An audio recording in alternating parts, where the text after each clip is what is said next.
were picked to do this movie, James, and to build this DC universe, the movie's out. It's not even a week. Yeah. How do you feel about it?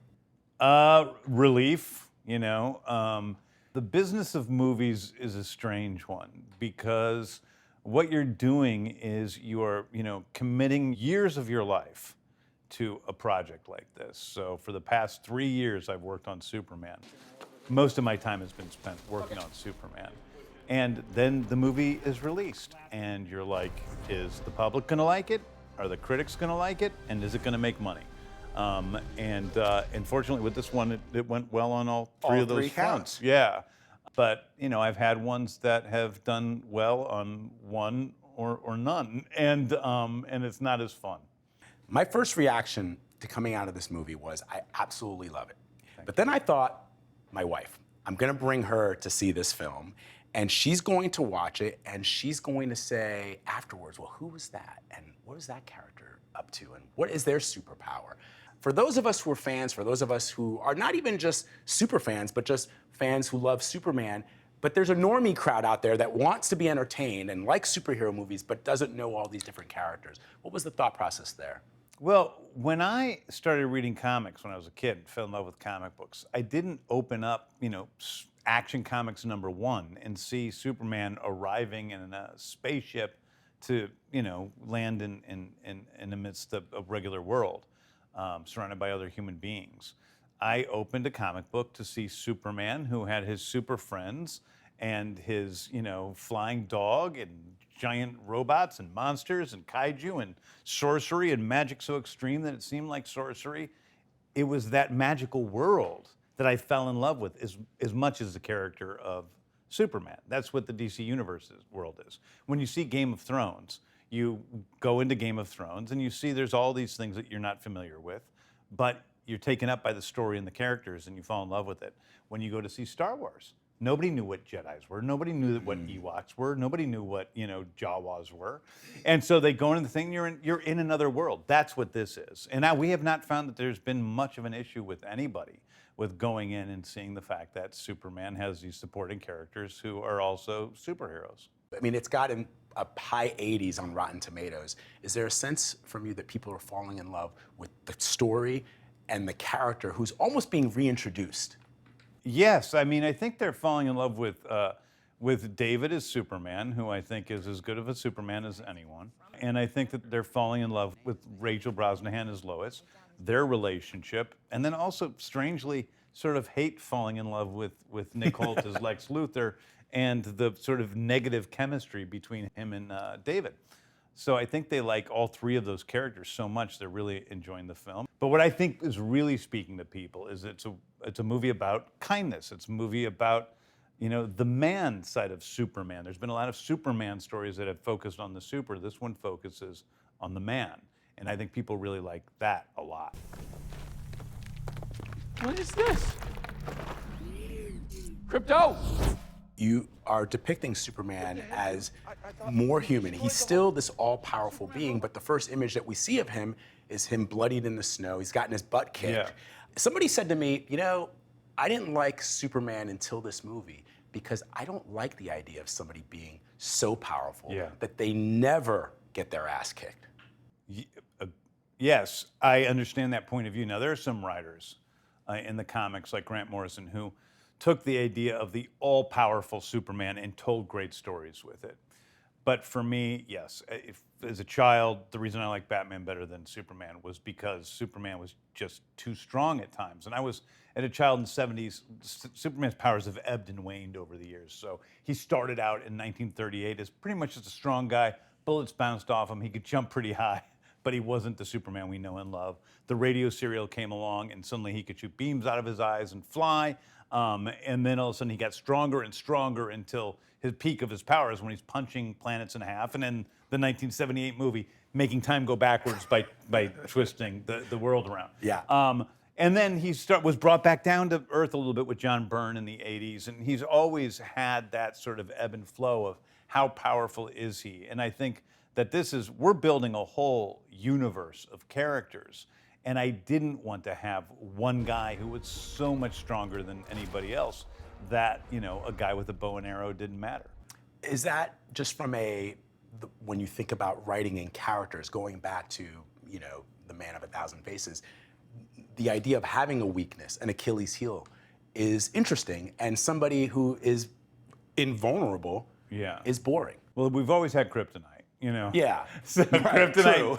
yeah, kryptonite and magic. Those are the two things Right. that can affect Superman. But in the comics, he's faced, doomsday and characters who were of, equal and opposing force, and has had his ass whooped. So it's happened. But I thought it was important to show him at a different angle than we've seen him previously in films. The other thing that I think is really interesting is your decision to show Superman as less conflicted and angsty as we've seen him in previous incarnations.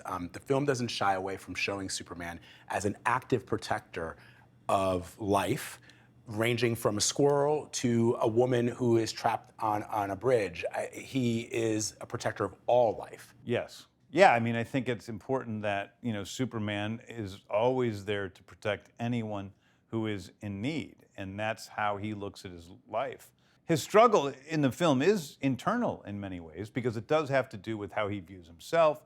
He thinks of himself in a certain way for a certain reason, comes to discover some information about himself in the movie that takes him totally on his back foot, and then has to recontextualize who he is in the film.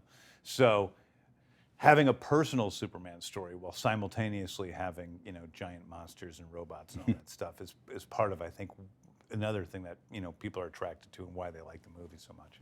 There's been a lot made about the scene between Lois and Clark where they're talking about, where she's interviewing him and talking to him about his actions as Superman. But there's another scene between the two characters that I especially appreciate.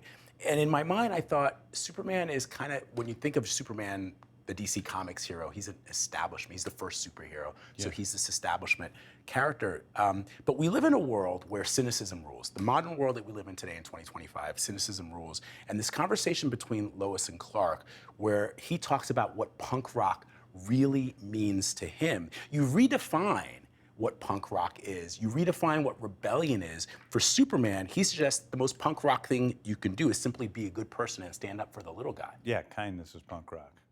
Yeah, I think that, unfortunately, Superman sometimes is thought of as old-fashioned or Pollyanna or too earnest, and I'm like, okay, yeah, he is those things. He is too earnest, and I wish that we had more of that in this world today. And I think that his earnestness is what is rebellious about him. That is edgier than other versions of these characters where they're trying to be edgy. He isn't trying to be edgy, and that isn't itself edgy. That's the paradox. And when Lois says, you think everyone is beautiful, that sort of gives me her worldview, which is she is a little bit cynical. She is a little bit. Yeah. So this guy just flew into Midtown and started attacking people, demanding for Superman to show up? Yeah, it's all there in my article. And I'd actually have to make it through your writing, Clark. Yeah, I think that you see that with Lois and Clark, that she's more cynical than he is, but she's less idealistic. Mm-hmm. Superman isn't without flaws. He's a little too idealistic. He's a little stubborn, but he really believes in human beings, and he believes in goodness, and he believes in helping other people no matter what. And that's where Lois is a little bit more utilitarian in her beliefs. And so that's the conflict in their relationship, which is another key part of the story. It's about this conflict in their relationship and the different ways they look at the world, but it's also about where in their relationship this is. We've normally seen, Lois and Clark when they first meet each other and start to fall in love. Or we see them like in this great, the great TV show, Superman and Lois, after they've been married. This is about a moment in which they've been dating for 3 months, and she's a realistic, smart person, and she's like, this is great. This guy's hot. I'm attracted to him. He's really nice to me. But man, I don't know about this weirdness of dating an alien from outer space who flies around in a costume and helps save squirrels, And for her, that's a difficult thing. You can see if this was real, like how would Lois process this relationship with this guy? And everything for me in this whole movie is about saying, okay, this is outlandish premise. There's Superman. He wears a cape, has his underwear on the outside, flies around, wears a costume, helps people. there's aliens, there's monsters, there's other superheroes, all this stuff. But what if it was real? What if these people were real? What would they really be like? What would their relationship be like? What would their conflicts be like? What would his relationship to the U.S. government be like? What would how would these things really manifest if we gave these characters as much depth as we can in a 2-hour film? Well, that was sort of highlighted for me as a journalist when I watched that other scene, which is when she interviews Clark as Superman. And I asked Rachel this because I thought it was fascinating that she's in love with this man, and yet when she sits down to do her job, she holds his feet to the fire, even though she loves him and loves everything that he represents. Yeah. Can you break that down for me as what you were trying to say about journalism in that moment? I think that, Lois is a journalist to her core. And what's her key value? It's truth. What's Superman's key value? It's life. Those are two really important things. But they aren't always, they don't always go together so well. And the minute she sits down and the minute she's questioning him, she puts on her journalist hat and she treats him like she would anyone else. Rachel and I talked, Lois is the kind of reporter that she's gotten kicked out of. She probably is not the one you want to see, at the White House. Right. Because she is just too, aggressive with her questioning. And I wouldn't say too aggressive. She's the way that all journalists should be if the world allowed them to be what they should be. But she takes her profession really seriously, and she doesn't balk at, questioning somebody who she cares about.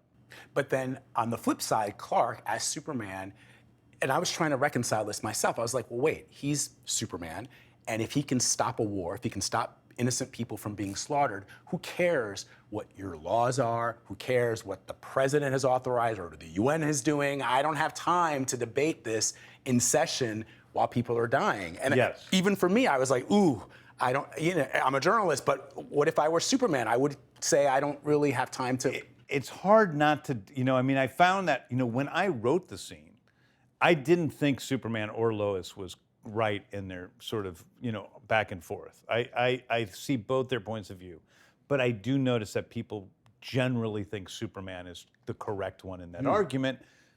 It's the more emotional side, right? And so when we're watching a movie, we are keyed into our emotional side, and so we agree with Superman because he's like, I'm just gonna go, and I don't think Superman even thinks about it. That's the thing. He's going and he's stopping a war from happening because people are about to die, and one country's invading another, and he's not gonna let it happen, and so he goes and he stops the war. He doesn't even think about, should I check in with the president? Mm-hmm. Should I ask somebody else? He's a little rash in that way, and that's how he lives his life. He's so fast, he's so, quick, and he's used to, the buildings falling down, he's got to stop it and save the people. And that's how he treated the war. He went straight over there and stopped it. And then she brings up all the, ramifications of that action, and maybe, she says, maybe he actually caused more harm to life than helped, because maybe the war would have been over in 2 seconds. It would have been done. They're both like, both countries. Neither one is very politically, they're not democracies, So, so I think that I see her point of view too. At the end of the day, I probably do agree with Superman. Well, what's interesting too about that then is, as you know from The Dark Knight Returns, Batman's problems with Superman have always been that he is seemingly a tool of the establishment, of the US government. And in this way, and I don't know what you're planning for Batman, but it does seem that he's more closely aligned to Batman's values in that he doesn't have time to wait for. Yeah, I mean, it is, yes, I think that, in the comics, usually Superman and Batman, they have different ways of going about things, but they're best friends. Mm-hmm. And I think that's something that, in the future of the DCU is, we think a lot about. Let's talk about Nick as Lex Luthor. He's amazing. And it's hard for me to see. One of my favorite movies is about a boy, and every time I see him in anything when he's playing an adult, especially like this horrible villain, my brain is like exploding at all levels. Yeah. But you created a world which is dominated by techno dudes, techno bros, as personified by Lex Luthor. And you also show how social media can influence world events. You've got these chaos monkeys typing on computers. Why was that important for you to show Lex as an avatar of some of the people that are running around our planet right now? Well, I think what was important for me is that Lex Luthor is incredibly dangerous. And I think that in the past, I haven't been particularly scared of Lex Luthor. I wanted a Lex Luthor who I'm like, Superman's got his work cut out for him. And he really does. Lex has planned this all out. He wants to kill Superman. Kill Superman. Like, really kill him. And I think he's figured out some good ways to do it. I understand his point of view.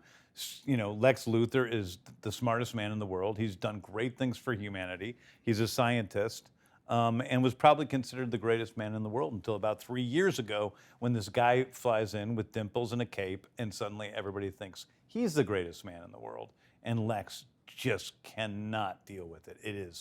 It just kills him.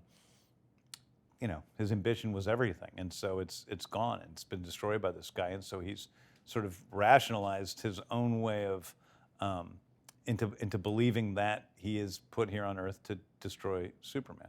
I do find that this depiction of Lex Luthor is the scariest Lex Luthor I've ever seen, because although we all love the Gene Hackman and all the other versions that we've seen both in the comics, well, the comics, it gets pretty dark, but it does.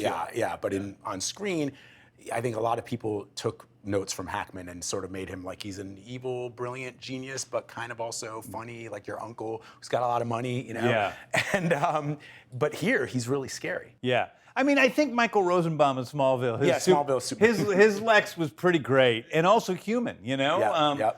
And we start out liking him. And the great thing about that TV show is that we saw the tragedy in every moment of these characters who were friends who are not going to be that way in the future. That isn't, in this movie, Lex and Superman are meeting for the very first time.